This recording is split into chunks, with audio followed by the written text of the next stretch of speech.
हर हर महादेव। श्री भीमेश्वर। यह ज्योतिर्लिंग पुणे से लगभग 100 किलोमीटर दूर सराही की पहाड़ी पर स्थित है। इसे भीमाशंकर भी कहते हैं। इस ज्योतिर्लिंग की स्थापना के विषय में शिव महापुराण में यह कथा वर्णित है। प्राचीन काल में भीम नामक एक महाप्रतापी राक्षस था। वह कामरूप प्रदेश में अपनी माँ के साथ रहता था। वह महाबली राक्षस राज रावण के छोटे भाई कुंभकर्ण का पुत्र था, लेकिन उसने अपने पिता को कभी देखा न था। उसके होश संभालने के पूर्व ही भगवान राम के द्वारा कुंभकर्ण का वध कर दिया गया। जब वह युवावस्था को प्राप्त हुआ तब उसकी माता ने उससे सारी बातें बताई। भगवान विष्णु के अवतार श्री रामचंद्र जी द्वारा अपने पिता के वध की बात सुनकर वह महाबली राक्षस अत्यंत संतप्त और क्रुद्ध हो उठा। अब वह निरंतर भगवान श्री हरि के वध का उपाय सोचने लगा। उसने अपने अभीष्ट की प्राप्ति के लिए 1000 वर्ष तक कठिन तपस्या की। उसकी तपस्या से प्रसन्न होकर ब्रह्मा जी ने उसे लोक विजयी होने का वर दे दिया। अब तो वह राक्षस ब्रह्मा जी के उस वर के प्रभाव से सारे प्राणियों को पीड़ित करने लगा। उसने देवलोक पर आक्रमण करके इंद्र आदि सारे देवताओं को वहां से बाहर निकाल दिया। पूरे देवलोक पर अब भीम का अधिकार हो गया। इसके बाद उसने भगवान श्री हरि को भी युद्ध में परास्त किया।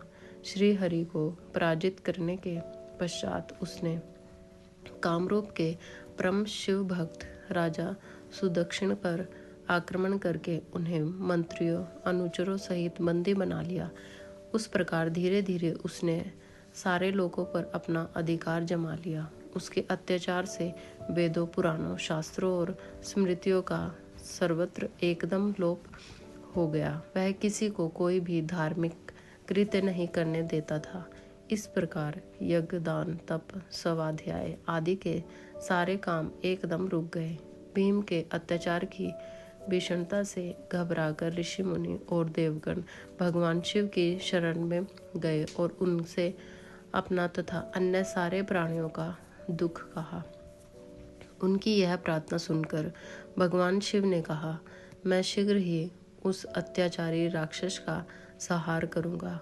उसने मेरे प्रिय भक्त कामरूप नरेश सुदक्षिण को भी सेवकों सहित बंदी बना लिया है। वह अत्याचारी असुर अब और अधिक जीवित नहीं रहने का अधिकारी है। भगवान शिव से यह आश्वासन पाकर ऋषि मुनि और देवगण अपने अपने स्थान को वापस लौट गए।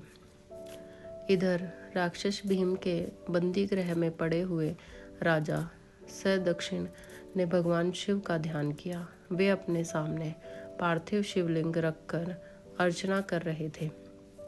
उन्हें ऐसा करते देख क्रोधमंद होकर राक्षस भीम ने अपनी तलवार से उस पार्थिव शिवलिंग पर प्रहार किया, किंतु उसकी तलवार का स्पर्श उस लिंग से हो भी नहीं पाया कि उसके भीतर से साक्षात शिवजी जी वहां प्रकट हो गए।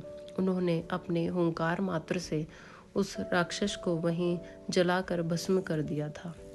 भगवान शिवजी का यह अद्भुत कृत्य देखकर सारे ऋषि मुनि और देवगण वहां एक होकर उनकी स्तुति करने लगे। उन लोगों ने भगवान शिव से प्रार्थना की कि महादेव, आप लोक कल्याणार्थ अब सदा के लिए यही निवास करें। यह क्षेत्र शास्त्रों में अपवित्र बताया गया है। आपके निवास से यह परम पवित्र पुण्य क्षेत्र बन जाएगा। भगवान शिव ने सबकी यह प्रार्थना स्वीकार कर ली। वहाँ वह ज्योतिर्लिंग के रूप में सदा के लिए निवास करने लगे। उनका यह ज्योतिर्लिंग भीमेश्वर के नाम से विख्यात हुआ। शिव पुराण में यह कथा पूरे विस्तार से दी गई है। इस ज्योतिर्लिंग की महिमा अमोघ है। इसके दर्शन का फल कभी व्यर्थ नहीं जाता। भक्तों की सभी मनोकामनाएं यहाँ आकर पूर्ण हो जाती हैं। हर हर महादेव।